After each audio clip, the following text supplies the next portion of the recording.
Chapter 22, Risa. Risa Megan Ward watches everything around her closely and carefully. She's seen enough at Staho to know that survival rests on how observant you are. For 3 weeks, she, Connor, and a mixed bag of unwinds have been shuttled from one safe house to another. It's maddening, for there seems to be no end in sight to this relentless underground railroad of refugees. There are dozens of kids being moved around, but there are never more than 5 or 6 at a time in any given safe house, and Risa rarely sees the same kids twice.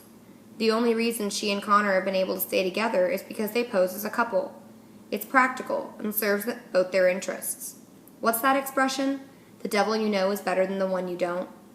Finally, they're dumped in a huge, empty warehouse in a thundering traffic air zone.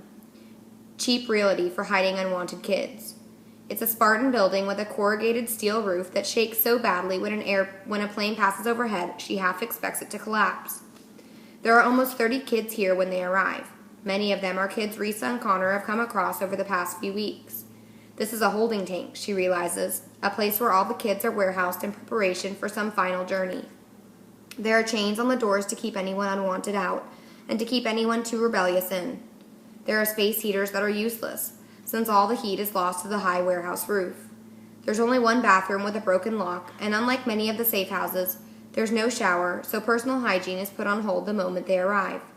Put all that together with a gang of scared, angry kids, and you've got a powder keg waiting to explode. Perhaps that's why the people who run the show all carry guns.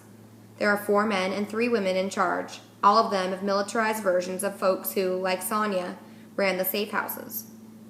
Everyone calls them the Fatigues, not just because they have a penchant toward khaki military clothing, but also because they always seem exhausted. Even so, they have a high-tension determination about them that Risa admires. A handful of new kids arrives almost every day.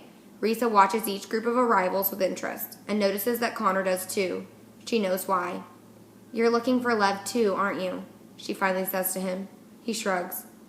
"Maybe I'm just looking for the Akron AWOL like everyone else." That makes Risa chuckle. Even in the safe houses, they had heard the inflated rumors of an AWOL from Akron who escaped from a juvie cop by turning his own tranq pistol against him. "Maybe he's on his way here," kids would whisper around the warehouse, like they were talking about a celebrity. Risa had no idea how the rumor started, since it was never in the news. She's also a bit annoyed that she's not included in the rumor. It ought to be like a Bonnie and Clyde kind of thing. The rumor mill is definitely sexist. "So, are you ever going to tell them that you're the Akron AWOL?" she quietly asked Connor. "I don't want that kind of attention. Besides, they wouldn't believe me anyway. They're all saying the Akron AWOL is this big buff superhero. I don't want to disappoint them." Lev doesn't show up with any of the batches of new kids. The only thing that arrives with them is an increase of tension. 43 kids by the end of their first week, and there's still 1 bathroom, no shower, and no answer to as to how long this will last. Relentlessness hangs as heavy as body odor in the air. The Fatigues do their best to keep them all fed and occupied, if only to minimize friction. There are a few crates of games, incomplete decks of cards, and dog-eared books that no library wanted. There are no electronics, no balls, nothing that would create or encourage noise. "If people out there hear you, then we're all done for," the Fatigues remind them as often as they can.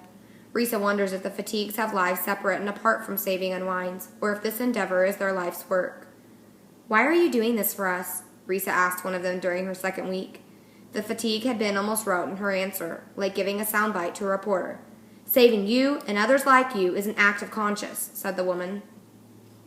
"Doing it is its own reward." The Fatigues all talk like that. Big picture speak, Risa calls it, seeing the whole and none of the parts. It's not just in their speech, but in their eyes as well. When they look at Risa, she can tell they don't really see her. They seem to see a mob of unwinds more as a concept rather than a collection of anxious kids. So they miss all the subtle social tremors that shake things just as powerfully as the jets shake the roof. By the end of the 2nd week, Risa has a pretty good idea of where trouble is brewing. It all revolves around one kid she'd hoped she'd never see again, but he had turned up shortly after she and Connor arrived. Roland. Of all the kids here, he is by far the most potentially dangerous. The troubling thing is that Connor hasn't exactly been the image of emotional stability himself this past week. He'd been all right in the safe houses. He'd held his temper. He hadn't done anything too impulsive or too irrational. Here, however, in the midst of so many kids, he's different. He's irritable and defiant. The slightest thing can set him off. He's been in half a dozen fights already. She knows this must be why his parents chose to have him unwound. A firestorm temper can drive some parents to desperate measures. Common sense tells Risa to distance herself from him. Their alliance has been one of necessity, but there's no reason to ally herself with him anymore. Yet, day after day, she keeps finding herself drawn to him and worried about him. She approaches him shortly after breakfast one day, determined to open his eyes to the clear and present danger. He's sitting by himself, etching a portrait into the concrete floor with a rusty nail. Risa wishes she could say it was good, but Connor's not much of an artist. It disappoints her because she desperately wants to find something redeeming about him. If he were an artist, they could relate on a creative level. She could talk to him about her passion for music, and he could get it. As it is, she doesn't even think he knows or cares that she plays the piano. "Who are you drawing?" she asked. "Just a girl I knew back home," he says. Risa silently suffocates her jealousy in a quick emotional vacuum. "Someone you cared about?" "Sort of." Risa takes a better look at the sketch. Her eyes are too big for her face. "I guess it's because her eyes are what I remember most.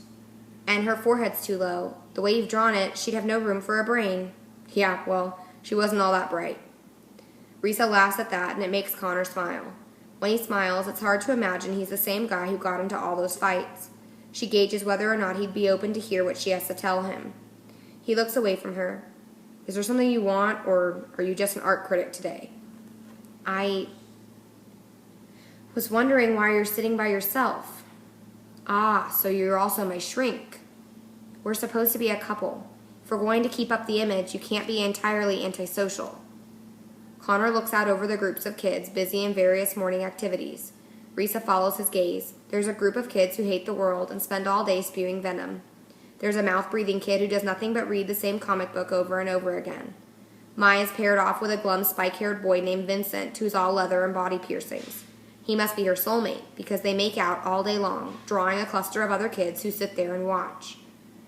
"I don't want to be social," Connor says. "I don't like the kids here."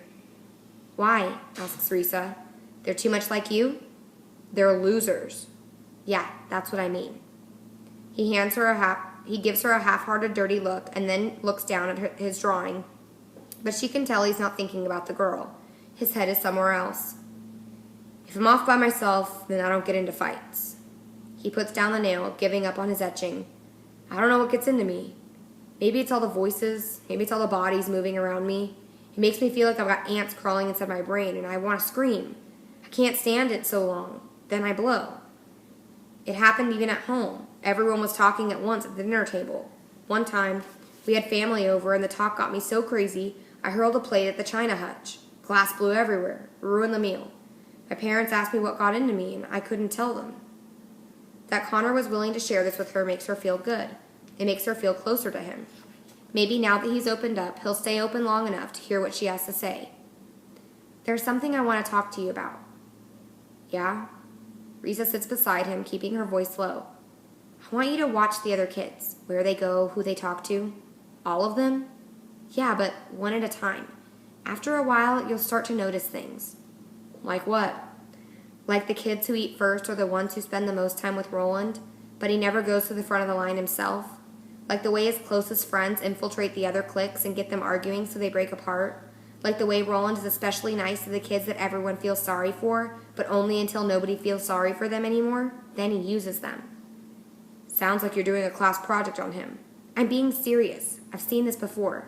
He's power hungry, he's ruthless, and he's very, very smart." Connor laughs at that. "Roland? He couldn't even think himself out of a paper bag." "No, but he could think everyone else into one, and then crush it." Clearly that gives Connor pause for thought. "Good," thinks Risa. He needs to think. He needs to strategize. "Why are you telling me this?" "Because you're his biggest threat." "Me?" "You're a fighter. Everyone knows that. And they also know that you don't take crap from anyone. Have you heard kids bumbling about how someone ought to do something about Roland?" "Yeah." "They only say that when you're close enough to hear. They're expecting you to do something about him. And Roland knows it." He tries to wave her off, but she gets in his face. "Listen to me, because I know what I'm talking about. Back at Staho, there were always dangerous kids who bullied their way into power. They were able to do it because they knew exactly who to take down, and when. And the kid they took down the hardest was the one with the greatest potential for taking them down." She can see Connor curling his right hand into a fist. She knows she's not getting through to him. He's getting the wrong message. If he wants a fight, he'll get one. No, you can't take the bait. That's what he wants. He'll do everything within his power to pull you into a fight, but you can't do it. Connor hardens his jaw. You think I can't take him in a fight? Risa grabs his wrist and holds it tight. A kid like Roland doesn't want to fight you. He wants to kill you.